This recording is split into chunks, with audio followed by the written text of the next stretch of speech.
Hello friend, welcome to my YouTube channel. आज मैं आपको बताने वाला हूँ गांधारी ने अपने भाई शकुनी को दिया इतना कठोर श्राप जिसे आज भी भुगत रहे हैं अफगानिस्तानी की धरती। गांधारी ने शकुनी को क्या श्राप दिया? महाभारत में जब गांधारी के पुत्र एक एक करके कुरुक्षेत्र की रणभूमि पर मरते जा रहे थे तो गांधारी को आभास हो चुका था कि अब उसका एक भी पुत्र नहीं बचेगा।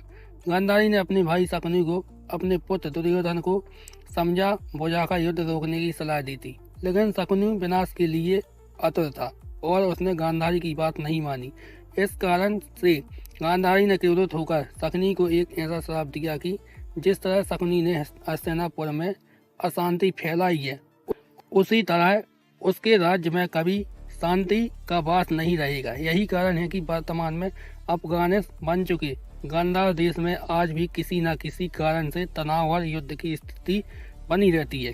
महाभारत के युद्ध में कौरवों की हार हुई और पांडव की जीत, लेकिन युद्ध के बाद भी कुछ ऐसे युद्ध थे जिन्हें युद्ध के नतीजों को भुगतना पड़ा। जैसे स्वयं श्री कृष्ण को गांधारी ने श्राप मिला जिसके कारण यदुवंश का नाश हुआ और एक के बाद एक ऐसी घटना होती गई जिससे कि कलयुग का आगमन हुआ।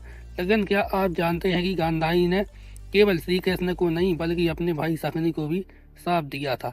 100 पुत्रों की मृत्यु के बाद गांधारी इतनी क्रोधित और दुखी थी कि उन्होंने अपने भाई शकुनी तक को श्राप दे दिया, क्योंकि गांधारी मानती थी कि अगर शकुनी ने दुर्योधन सहित बाकी कौरवों को पांडवों के विरुद्ध नहीं उकसाया होता तो दुर्योधन के मन में पांडवों के प्रति इतनी नफरत नहीं पनपती। गांधारी के इस श्राप का असर आज भी अफगानिस्तान की धरती भुगत रही है। आइए जानते हैं शकुनी को मिले श्राप की पूरी कहानी।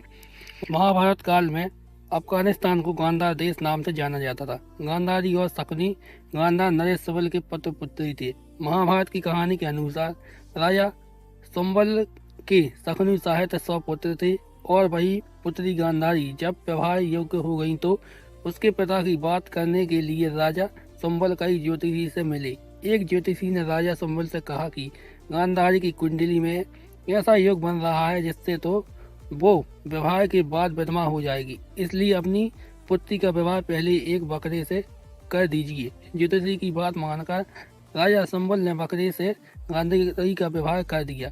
उसके बाद बकरे की बलि दे दी, जिससे गांधारी का दुर्भाग्य हट गया। उधर राजा संबल ने विरोधियों ने उनकी पुत्री के विरुद्ध इस बात की अफवाह फैला दी कि गांधारी का विवाह हुआ और कुछ ही घंटों में उसका पति मर गया। हस्तिनापुर में धृतराष्ट्र के विवाह के लिए एक सुकन्या ढूंढी जा रही थी। इसी परिचित ने भीष्म को गांधारी के बारे में बताया तो भीष्म गांधार देश जाकर राजा संबल से उनकी पुत्री का हाथ मांगने लगे। राजा संबल शुरुआत में यह नहीं मानते थे कि धृतराष्ट्र नेत्रहीन है, इसलिए उन्होंने गांधारी के विवाह के लिए अपनी स्वीकृति दे दी। लेकिन कुछ दिनों बाद जब संबल को इस सच का पता चला तो उन्होंने विवाह के लिए इनकार कर दिया। अपने वचन से पीछे हट जाने के लिए भीष्म को गांधार नरेश पर बहुत गुस्सा आया और उन्होंने गांधारी का अपहरण करके धृतराष्ट्र से गांधारी का विवाह करा दिया। गांधारी यह बात नहीं जानती थी कि लेकिन जब वो हस्तिनापुर पहुंचकर धृतराष्ट्र से मिली तो उन्हें समझ आ गया कि उनके साथ छल हुआ है। वहीं भीष्म और धृतराष्ट्र ने इस अफवाह को सच मान लिया कि गांधारी का विवाह एक बार हो चुका है। वही शकुनी धृतराष्ट्र से अपनी बहन का विवाह नहीं होने देना चाहता था। भीष्म और धृतराष्ट्र ने राजा संबल को सबक सिखाने के लिए उन्हें और उनके 100 पुत्रों को कारागार में डाल दिया। कारागार में राजा संबल और उनके 100 पुत्रों को एक मुट्ठी अनाज दिया। एक मुट्ठी अनाज में 100 पुत्रों को केवल एक दाना नहीं मिल पाता था। ऐसे में सभी ने निश्चय किया कि वे अपना हिस्सा भी शकुनी को देंगे, जिससे कि शकुनी हस्तिनापुर के शासकों से बदला ले सके। अन्न न मिलने के कारण राजा संबल और उनके पुत्र धीरे धीरे मरते गए। अंत में शकुनी बच गया। शकुनी के मन में हस्तिनापुर के राज्य को बर्बाद करने की भावना ने जन्म लिया। चौसर का खेल खेलने में माहिर शकुनी, ये दुर्योधन की रुचि चौरस खेल में जगाई। शकुनी दुर्योधन के साथ घंटों चौरस का खेल खेलता रहता था। यह चौसर का खेल ही था जिसने महाभारत में युद्ध महत्वपूर्ण भूमिका निभाई और चौसर का खेल हारकर पांडव अपना सब कुछ गवा बैठे। शकुनी ने दुर्योधन को उकसाकर हर वो काम कराया जो उसके खुद की मन की इच्छा थी। दुर्योधन को अति स्नेह करके शकुनी ने जैसे उसे अपना सेवक ही बना लिया। यही कारण था कि दुर्योधन शकुनी के कहे अनुसार चलता था और उसने अंत तक अपने पांडव भाइयों को राजकाज नहीं दिया, जिसके कारण महाभारत का युद्ध हुआ और युद्ध में दुर्योधन सहित सभी कौरव मारे गए।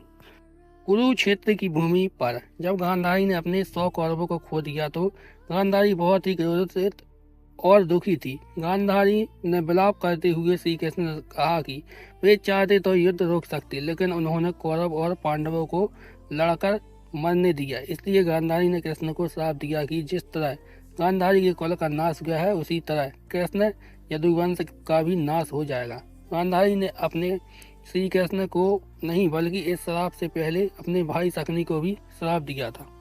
जब कुरुक्षेत्र की रणभूमि पर एक एक करके कौरव मरते जा रहे थे तो गांधारी को इस बात का आभास हो चुका था कि अब उसका कोई पुत्र नहीं बचेगा। गांधारी ने अपने भाई शकुनी से कहा था कि वे युद्ध रुकवा दे, जिससे कि और विनाश ना हो पाए, लेकिन शकुनी ने गांधारी की बात नहीं मानी।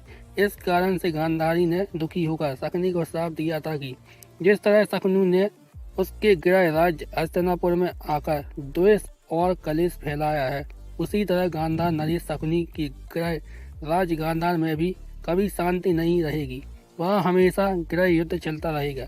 शकुनी की धरती पर कभी शांति और समृद्धि नहीं पनप सकेगी। गांधारी के श्राप के कारण ही वर्तमान में अफगानिस्तान बन चुकी गांधार में कभी भी शांति नहीं रहती। वहाँ किसी न किसी कारण युद्ध और अशांति की स्थिति बनी रहती है।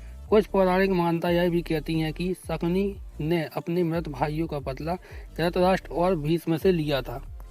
अगर आपको मेरा वीडियो अच्छा लगा हो तो वीडियो को लाइक कीजिए, चैनल को सब्सक्राइब कीजिए और वीडियो को ज़्यादा से ज़्यादा शेयर कीजिए।